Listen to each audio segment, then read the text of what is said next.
Alberta ਵਾਸੀਆਂ ਵੱਲੋਂ ਅਜੇ ਤੱਕ ਕੋਵਿਡ-19 ਵੈਕਸੀਨ ਹਾਸਲ ਨਹੀਂ ਕੀਤੀ ਗਈ, ਉਹਨਾਂ ਨੂੰ ਐਲਬਰਟਾ ਦੇ ਡਾਕਟਰ ਦੇ ਵੱਲੋਂ ਅਪੀਲ ਕੀਤੀ ਗਈ ਹੈ।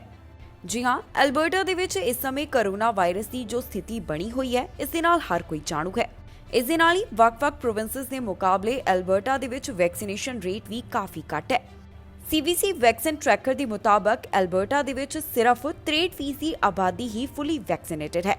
ਐਲਬਰਟਾ ਵੱਲੋਂ ਵੈਕਸੀਨੇਸ਼ਨ ਨੂੰ ਉਤਸ਼ਾਹਿਤ ਕਰਨ ਦੇ ਵਾਸਤੇ ਕਈ ਕਦਮ ਚੁੱਕੇ ਗਏ। ਸਭ ਤੋਂ ਪਹਿਲਾਂ ਲਾਟਰੀ ਦਾ ਐਲਾਨ ਕੀਤਾ ਗਿਆ। ਇਸ ਤੋਂ ਬਾਅਦ ਦੇ ਵਿੱਚ ਗਿਫਟ ਵਾਊਚਰ ਦੇਣ ਦਾ ਵੀ ਐਲਾਨ ਪ੍ਰੀਮੀਅਰ ਜੇਸਨ ਕੈਨੀ ਵੱਲੋਂ ਕੀਤਾ ਗਿਆ ਸੀ। ਪਰ ਫਿਰ ਵੀ ਜੋ ਕੋਰੋਨਾ ਵਾਇਰਸ ਦੀ ਇੱਥੇ ਸਥਿਤੀ ਬਣੀ, ਆਖਿਰ ਦੇ ਵਿੱਚ ਉਹਨਾਂ ਵੱਲੋਂ ਵੈਕਸੀਨੇਸ਼ਨ ਪਾਸਪੋਰਟ ਸਿਸਟਮ ਦਾ ਐਲਾਨ ਕੀਤਾ ਗਿਆ। ਇਸ ਵੈਕਸੀਨੇਸ਼ਨ ਪਾਸਪੋਰਟ ਸਿਸਟਮ ਸੰਬੰਧੀ ਵੀ ਲਗਾਤਾਰ ਮੰਗ ਕੀਤੀ ਜਾ ਰਹੀ ਸੀ। ਹੁਣ ਪ੍ਰੋਵਿੰਸ ਦੇ ਵਿੱਚ ਕਈ ਥਾਵਾਂ ਦੇ ਉੱਪਰ ਪ੍ਰੂਫ ਆਫ ਵੈਕਸੀਨੇਸ਼ਨ ਮੰਗਿਆ ਜਾਂਦਾ ਹੈ।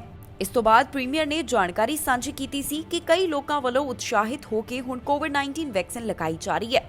ਪਰ ਫਿਰ ਵੀ ਕਈ ਲੋਕ ਅਜਿਹੇ ਨੇ ਜਿਹੜੇ ਕੋਰੋਨਾ ਟੀਕਾ ਨਹੀਂ ਲਗਾ ਰਹੇ, ਜਿਨ੍ਹਾਂ ਨੂੰ ਹੁਣ ਐਲਬਰਟਾ ਦੀ ਡਾਕਟਰ ਦੇ ਵੱਲੋਂ ਅਪੀਲ ਕੀਤੀ ਗਈ ਹੈ ਕਿ ਉਹ ਕੋਵਿਡ-19 ਵੈਕਸੀਨ ਦੇ ਪ੍ਰੋਜ਼ ਐਂਡ ਕੌਨਸ ਨੂੰ ਦੇਖਣ ਅਤੇ ਬਾਅਦ ਦੇ ਵਿੱਚ ਫੈਸਲਾ ਲੈਣ ਕਿ ਉਹਨਾਂ ਨੂੰ ਕੋਵਿਡ-19 ਵੈਕਸੀਨ ਲਗਾਉਣੀ ਚਾਹੀਦੀ ਹੈ ਜਾਂ ਫਿਰ ਨਹੀਂ। ਕੈਨੇਡਾ ਦੇ ਵਿੱਚ ਬੂਸਟਰ ਸ਼ਾਟ ਨੂੰ ਲੈ ਕੇ ਲਗਾਤਾਰ ਚਰਚਾ ਹੋ ਰਹੀ ਹੈ। ਇਸ ਬਾਰੇ ਜੋ ਬ੍ਰਿਟਿਸ਼ ਕੋਲੰਬੀਆ ਤੋਂ ਜਾਣਕਾਰੀ ਸਾਹਮਣੇ ਆਈ ਹੈ, ਉਸ ਦੇ ਮੁਤਾਬਕ ਲੌਂਗ ਟਰਮ ਕੇਅਰ ਦੇ ਅਸਿਸਟਡ ਲਿਵਿੰਗ ਰੈਜ਼ੀਡੈਂਟਸ ਨੂੰ ਕੋਵਿਡ-19 ਬੂਸਟਰ ਲਗਾਉਣ ਦੀ ਸ਼ੁਰੂਆਤ ਕੀਤੀ ਜਾ ਰਹੀ ਹੈ। ਇਸ ਦਾ ਮਤਲਬ ਹੈ ਕਿ ਬ੍ਰਿਟਿਸ਼ ਕੋਲੰਬੀਆ ਦੇ ਵਿੱਚ ਲੌਂਗ ਟਰਮ ਕੇਅਰ ਅਤੇ ਅਸਿਸਟਡ ਲਿਵਿੰਗ ਹੋਮਸ ਇਹਨਾਂ ਨੂੰ ਇਸ ਹਫ਼ਤੇ ਤੋਂ ਬੂਸਟਰ ਸ਼ਾਟ ਲਗਾਉਣ ਦੀ ਸ਼ੁਰੂਆਤ ਕੀਤੀ ਜਾ ਰਹੀ ਹੈ।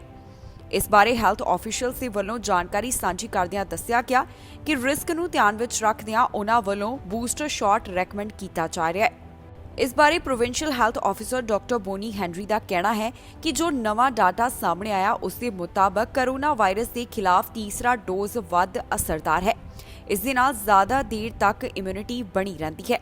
ਹੁਣ ਬ੍ਰਿਟਿਸ਼ ਕੋਲੰਬੀਆ ਦੇ ਵਿੱਚ ਜਿਹੜੇ ਐਲੀਜੀਬਲ ਹਨ, ਉਹਨਾਂ ਨੂੰ ਇਨਫਲੂਐਂਜ਼ਾ ਸ਼ਾਟ ਦੇ ਨਾਲ ਇੱਕ ਐਕਸਟਰਾ ਵੈਕਸੀਨ ਲਗਾਇਆ ਜਾਵੇਗਾ।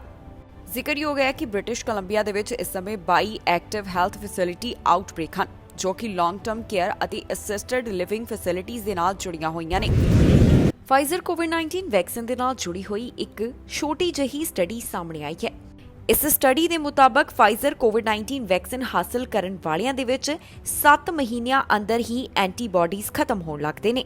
ਇਸ ਸਟੱਡੀ ਦੇ ਵਿੱਚ ਦੱਸਿਆ ਗਿਆ ਕਿ ਕਈ ਲੋਕ ਜਿਨ੍ਹਾਂ ਵੱਲੋਂ ਕੋਵਿਡ-19 ਵੈਕਸੀਨ ਦੇ ਦੋਨੋਂ ਸ਼ਾਟ ਹਾਸਲ ਕੀਤੇ ਗਏ, ਦੂਸਰਾ ਫਾਈਜ਼ਰ ਦਾ ਟੀਕਾ ਹਾਸਲ ਕਰਨ ਤੋਂ ਬਾਅਦ ਉਹਨਾਂ ਦੇ ਅੰਦਰ ਐਂਟੀਬਾਡੀਜ਼ ਖਤਮ ਹੋਣ ਲੱਗੇ। ਰਿਸਰਚਰਸ ਦੇ ਵੱਲੋਂ 46 ਬਲੱਡ ਸੈਂਪਲਸ ਲਏ ਗਏ ਅਤੇ ਉਹਨਾਂ ਨੂੰ ਐਨਾਲਾਈਜ਼ ਕੀਤਾ, ਜੋ ਕਿ ਮਿਡਲ ਏਜਡ ਅਡਲਟਸ ਦੇ ਸੈਂਪਲ ਉਹਨਾਂ ਵੱਲੋਂ ਲਏ ਗਏ ਸਨ। ਇਸ ਸਟੱਡੀ ਦੇ ਮੁਤਾਬਕ ਫਾਈਜ਼ਰ ਕੋਵਿਡ-19 ਵੈਕਸੀਨ ਹਾਸਲ ਕਰਨ ਤੋਂ ਬਾਅਦ ਵਾਇਰਸ ਦੇ ਖਿਲਾਫ ਜ਼ਿਆਦਾ ਐਂਟੀਬਾਡੀਜ਼ ਬਣਦੀਆਂ ਨੇ, ਪਰ 7 ਮਹੀਨਿਆਂ ਅੰਦਰ ਹੀ ਇਹ ਡਿਸਅਪੀਅਰ ਹੋ ਜਾਂਦੀਆਂ ਨੇ।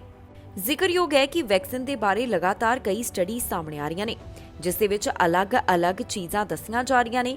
ਇਹ ਤਾਜ਼ਾ ਸਟੱਡੀ ਫਾਈਜ਼ਰ ਵੈਕਸੀਨ ਦੇ ਨਾਲ ਸੰਬੰਧਿਤ ਸਾਹਮਣੇ ਆਈ ਹੈ, ਜਿਸ ਦੇ ਵਿੱਚ ਦੱਸਿਆ ਗਿਆ ਕਿ ਜਿਹੜੇ ਕੋਵਿਡ-19 ਫਾਈਜ਼ਰ ਦਾ ਦੂਸਰਾ ਸ਼ਾਟ ਹਾਸਲ ਕਰਦੇ ਨੇ, ਉਹਨਾਂ ਵਿੱਚ ਹੌਲੀ-ਹੌਲੀ ਕਰਕੇ ਇਮਿਊਨਿਟੀ ਘੱਟ ਹੋਣ ਲੱਗਦੀ ਹੈ, ਜਿਸ ਦਾ ਮਤਲਬ ਹੈ ਕਿ 7 ਮਹੀਨਿਆਂ ਅੰਦਰ ਹੀ ਇਮਿਊਨਿਟੀ ਡਿਸਅਪੀਅਰ ਹੋ ਜਾਂਦੀ ਹੈ।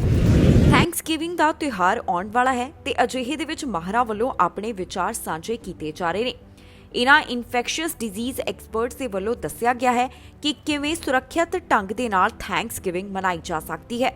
ਇਸ ਸਮੇਂ ਜ਼ਿਆਦਾਤਰ ਕੈਨੇਡੀਅਨਸ ਦੇ ਵੱਲੋਂ ਥੈਂਕਸਗਿਵਿੰਗ ਦੇ ਵਾਸਤੇ ਤਿਆਰੀਆਂ ਕੀਤੀਆਂ ਜਾ ਰਹੀਆਂ ਨੇ, ਜਿੱਥੇ ਉਹਨਾਂ ਵੱਲੋਂ ਯੋਜਨਾ ਤਿਆਰ ਕੀਤੀ ਜਾ ਰਹੀ ਹੈ ਕਿ ਉਹ ਆਪਣੇ ਪਰਿਵਾਰ ਅਤੇ ਦੋਸਤਾਂ ਦੇ ਨਾਲ ਇਹ ਤਿਉਹਾਰ ਮਨਾਉਣ। ਪਰ ਕਿਉਂਕਿ ਕੈਨੇਡਾ ਦੇ ਵਿੱਚ ਡੈਲਟਾ ਵੇਰੀਐਂਟ ਦਾ ਫੈਲਾਅ ਦੇਖਣ ਨੂੰ ਮਿਲ ਰਿਹਾ ਹੈ, ਇਸ ਦੇ ਕਾਰਨ ਐਕਸਪਰਟਸ ਦੇ ਵੱਲੋਂ ਆਪਣੇ ਵਿਚਾਰ ਸਾਂਝੇ ਕੀਤੇ ਗਏ ਨੇ। ਇਨ੍ਹਾਂ ਮਾਹਰਾਂ ਦਾ ਕਹਿਣਾ ਹੈ ਕਿ ਇਸ ਮੌਕੇ ਦੇ ਉੱਪਰ ਵੱਡੇ ਇਕੱਠ ਨਾ ਕੀਤੇ ਜਾਣ ਅਤੇ ਅਨਵੈਕਸੀਨੇਟਡ ਗੈਸਟ ਸ਼ਾਮਿਲ ਨਾ ਹੋਣ। ਜੇਕਰ ਅਜਿਹਾ ਕੀਤਾ ਜਾਂਦਾ ਹੈ ਤਾਂ ਫਿਰ ਥੈਂਕਸਗਿਵਿੰਗ ਦੇ ਤਿਉਹਾਰ ਨੂੰ ਸੁਰੱਖਿਅਤ ਤਰੀਕੇ ਦੇ ਨਾਲ ਮਨਾਇਆ ਜਾ ਸਕੇਗਾ। ਮਾਹਰਾਂ ਦਾ ਕਹਿਣਾ ਹੈ ਕਿ ਜਿਹੜੇ ਇਹ ਯੋਜਨਾ ਤਿਆਰ ਕਰ ਰਹੇ ਨੇ ਕਿ ਇਹ ਤਿਉਹਾਰ ਆਊਟਡੋਰ ਮਨਾਇਆ ਜਾਵੇ, ਉਹ ਲੋਕ ਜ਼ਿਆਦਾ ਵੱਡੇ ਪੱਧਰ ਦੇ ਉੱਪਰ ਇਸ ਮੌਕੇ ਤੇ ਇਕੱਠ ਨਾ ਕਰਨ। ਜ਼ਿਕਰਯੋਗ ਹੈ ਕਿ ਕੈਨੇਡਾ ਦੇ ਕਈ ਪ੍ਰੋਵਿੰਸਸ ਦੇ ਵੱਲੋਂ ਕੋਰੋਨਾ ਵਾਇਰਸ ਦੇ ਹਾਲਾਤਾਂ ਨੂੰ ਧਿਆਨ ਵਿੱਚ ਰੱਖਦਿਆਂ ਇੰਡੋਰ ਗੈਦਰਿੰਗ ਦੀ ਲਿਮਿਟ 10 ਤੋਂ 25 ਜਾਣਿਆਂ ਦੀ ਕਰ ਦਿੱਤੀ ਗਈ ਹੈ। ਇਸ ਸਮੇਂ ਸਸਕੈਚੁਆਨ ਦੇ ਵਿੱਚ ਇਸ ਦੇ ਨਾਲ ਸੰਬੰਧਿਤ ਕੋਈ ਲਿਮਿਟ ਨਹੀਂ ਹੈ, ਜਾਣੀ ਕਿ ਉਹਨਾਂ ਵੱਲੋਂ ਫਿਲਹਾਲ ਪ੍ਰਾਈਵੇਟ ਇੰਡੋਰ ਅਤੇ ਆਊਟਡੋਰ ਗੈਦਰਿੰਗ ਦੀ ਕੋਈ ਵੀ ਲਿਮਿਟ ਲਾਗੂ ਨਹੀਂ ਕੀਤੀ ਗਈ। ਪਰ ਫਿਰ ਵੀ ਕਈ ਪ੍ਰੋਵਿੰਸਸ ਦੇ ਵੱਲੋਂ ਕੋਰੋਨਾ ਵਾਇਰਸ ਦੇ ਹਾਲਾਤਾਂ ਨੂੰ ਦੇਖਦਿਆਂ ਕੁਝ ਸਖਤ ਕਦਮ ਚੁੱਕੇ ਗਏ ਨੇ।